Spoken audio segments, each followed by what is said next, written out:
My brothers and my sisters in Islam, I want to talk to you all today about something that is more exciting than buying a new car. I want to talk to you all today about something that is more exciting than going for a very fantastic holiday. I want to talk to you all today about something that is more exciting than going and buying a beautiful big house. But Allah, what is more exciting than that? Than working for the cause of the akhirah and for the sake of Allah subhanahu wa ta'ala. There is nothing that can compare with the joy of a believer when he wakes up in the morning and he has a shower and he prepares himself, going nowhere except to work for the cause of Allah subhanahu wa ta'ala. How few are those who have this enjoyment in their lives? How many are those who do not realize the sweetness of this? Then by Allah, what a pleasurable life they lead. They wake up in the morning working for the cause of Allah, working for the pleasure of Allah. And they spend the nights in the pleasure of Allah. They spend their days making Muslimin happy, knowing that the reward of making a Muslim happy is going to be nothing but Jannah. And they go to sleep happy, knowing that the best of happiness will be the day that they meet Allah Azza wa Jal, when Allah will reward them with nothing but Jannah. Those who work for the akhirah, ikhwati, are very few in number today. But it is only because only few have really realized how beautiful this life really is. Al-Hasan al-Basri rahimahullah, he said in a statement, Ya ayyuha shabab, O young men and women, i'malu lil akhirah, work for the akhirah.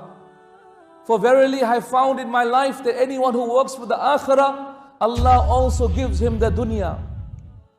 Then he continues and he says, but I've never ever found in my life that anyone who works for the dunya ever gets anything from the akhirah. If you work your 9 to 5 day-to-day life, busy earning a livelihood, busy paying for your house, busy paying for your rent, then that is the curse that you have earned by your own hands. But if you have the power and the courage to make the step to work for the cause of Allah Azza wa Jal, then assured, then take the glad tidings that Allah will be enough for your dunya.